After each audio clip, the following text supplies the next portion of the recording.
Erik Weihenmayer has been blind since the age of 13. He is now an accomplished mountain climber who has challenged himself on many of the world's highest mountains. In the spring of 2001, Erik and his team took on the biggest challenge of all and won. They successfully climbed Mount Everest, reaching the summit of the world's highest mountain on May 25th, in what has been described as the most successful ascent ever of Everest. Erik's climbing guide, Michael O'Dowell, is a Best Year Yet results coach. Michael led a Best Year Yet for Teams workshop at base camp on Mount Everest. The team created a one-page strategic plan of action to guide their ascent. During their climb, Erik, Michael, and the team constantly reviewed their progress on achieving their plan. In this video, Erik and Michael are talking with Ginny Ditzler, founder of Best Year Yet, about the impact of using their Best Year Yet plan while climbing Mount Everest. We join them now. What happens, I think, to a lot of teams, even when they're great climbers, is they don't trust each other. They all have these hidden agendas, and everyone's sort of, essentially because of the mistrust and because of the lack of communication, they try to climb the mountain by themselves. So you have really like 10 or 15 people on, together, but they're really not a team. They're really as individuals, and they sort of build walls around themselves. As Michael was saying, in their heads. In their heads, yeah. And then they're trying. A mountain like Everest is too big for the average person, even the average good climber, to climb by themselves. You need each other. So without that ability to kind of, create sort of some unification, and then also knowing that everyone sort of does have certain things they need to get done, like the camera people and the still photographer, and you come together in the things that you can. And I think so. You had all that laid out right from the start in this really nice rock solid plan. What do you think was the secret to making that happen? We used what we called the Best Year Yet plan, and we all sat down and developed a plan. We developed a strategy. We developed a foundation of what we all wanted, what the goals we wanted, what the values we wanted out of the trip, and we built an absolute huge foundation of what we really wanted out of the trip, what each and every one of us wanted out of the trip.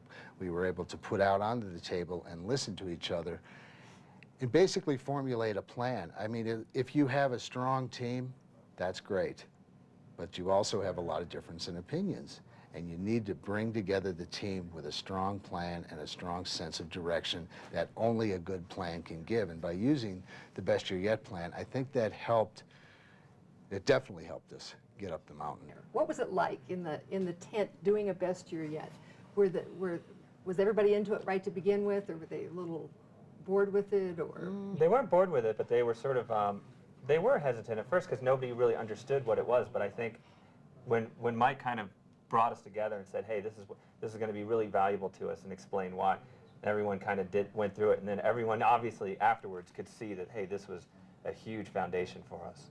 One of the things that came out of it that was most important was a clear strategy on what we wanted to do, and the strategy was based on a plan.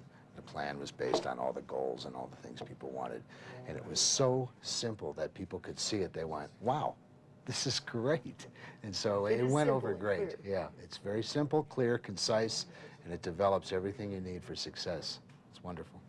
it creates a focus, I think. Yeah. And that's the most important thing. As I think you and I were talking the other day, you said something that I hadn't heard anybody say before, that people, if they just go out and do things and just follow their nose from one thing to the next, okay, now I'll do this, now I have to take care of this problem, oh, now look what happened. They don't really know where they're going to end up, but if they have a plan, they focus their actions and their thoughts and what they're communicating to one another on achieving those goals. Yeah, and teamwork sometimes, especially in the mountaineering world, people wait for adversity. They wait for a storm. They wait for a near tragedy to bring them together.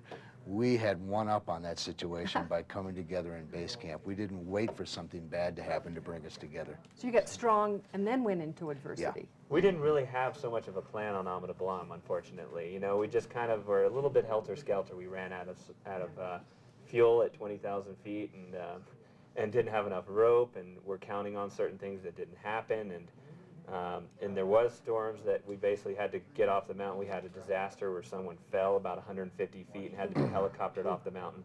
So by the time we were done with that climb, we said, we got to have a plan. Exactly. And you had lots of things to learn. as Yeah. you said from the plan before. A lot of things to learn, yeah. I've got a copy here of your best year yet plan. I have to say, it's, let me just give you that. One of the most audacious plans I've ever seen. Top 10 goals from organizations and companies doing, you know, not quite as adventurous things as you all did. But the first goal that you had was come back alive. The second one is climb the mountain. The third one is stay focused. And then the rest has to do with how you're going to do this thing with quality. What difference did it make to have those kind of, you know, focus goals in your life? I mean, I think everybody wants to climb the mountain and come back alive, but they didn't, you know, historically not everybody acted as if that's what they wanted, if you watched what they did.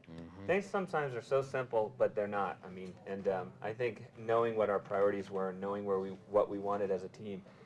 I mean, knowing that coming home alive was our #1 major goal, above and beyond everything else, really definitely helped put perspective on everyone. I mean, everyone talked the language, you know, after that of you know, in almost every conversation that was brought up, and so people were just focused and knew that was by far the highest goal, and summiting was a major goal, but it wasn't.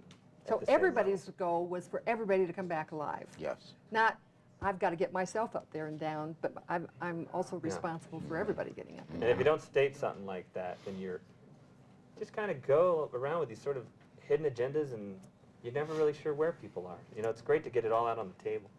It's very inspiring to talk with both of you. It's just, there are so many people in life that want to have goals and achieve them, and yet because they're afraid, or because they have thoughts that, oh, I can't do this, or I'm not good enough, or I'm not going to make it, they don't let themselves take that step at a time to get to their goals. Yeah. Thank you, Michael. You're welcome. Thank you. Thank you, Seiko. Thank you, Eric. Thank you, Jane.